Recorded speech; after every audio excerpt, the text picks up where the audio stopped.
Portrait painting is empowering. There is something special about capturing the likeliness of someone using brushworks and paint. Hey there, welcome back to another episode of Palette Life, and this is SUMA BABU.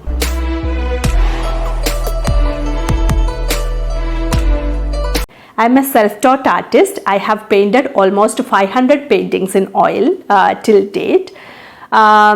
In the early days of my career, I was a fair weather artist. It was like whenever I feel like to paint, I did painting.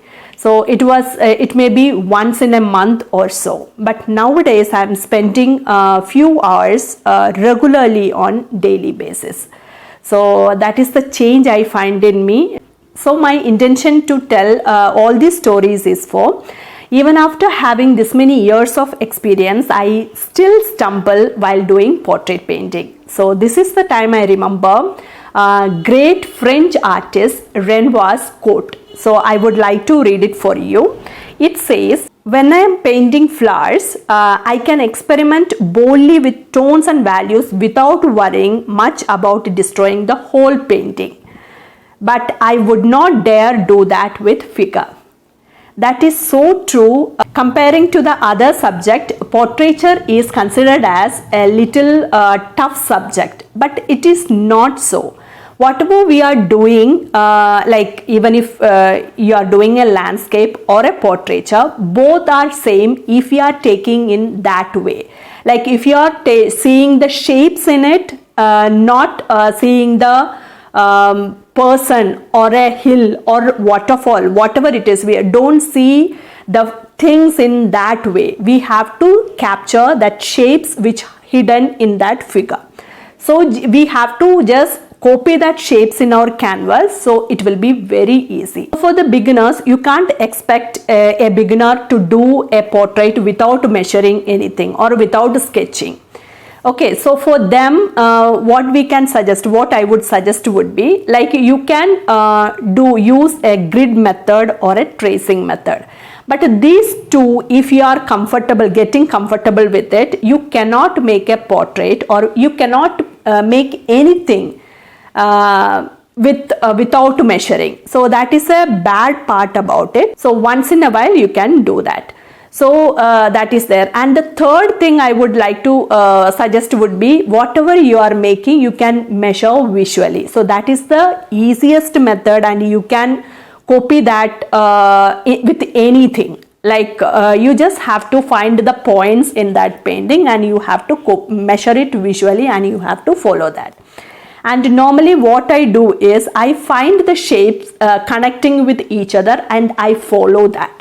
That's all. So whether it can be a portrait or a landscape, I can make it easily. Like anybody can make it easily. So that is the best easy method, I find it. And one more thing I would like to point out here in this occasion of portrait study would be, like, your priority should be capturing the likeliness of the model.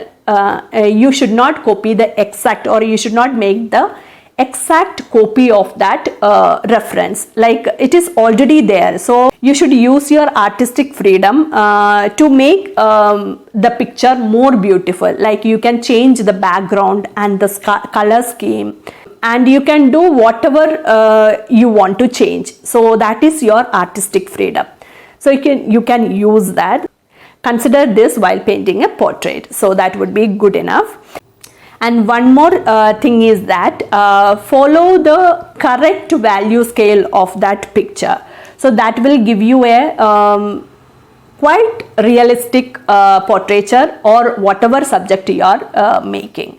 So the value scale is very important. You have to follow that strictly. Value scale in the sense, the color scheme. Like if you have to use the lighter color, you have to use that exact color, and vice versa. Like for the darker color, you have to copy that darker color there only. So that is the way you have to make a realistic portrait. So you have to be comfortable with the value scale, and for the pencil shading and all, you can practice that 8 grid value scale for practice. Today I am going to share the portraiture of Kate Winslet, our Titanic star, the actress. So if you notice, when I paint the portraiture, especially the hair, I didn't give or I didn't paint each detail of the hair, or I didn't paint each strands of the hair. So I just saw the shape of the particular color. I just copied it. So it gives you an effect of like the natural hair. So that is the way you supposed to paint a portrait especially. So you need not to go into detail. Whatever you are seeing, just copy that. So sometimes you may not find full detail of an eyes or whatever features you are going to paint. So that is okay. Whatever you are seeing in what tonal variation, that just you have to copy.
Hope it is useful. If you like the video, subscribe it. If you haven't already, I would like to bring you more video content like this in the days ahead. And I'll see you in the next video. Until then, take good care of your health and happy painting. Bye.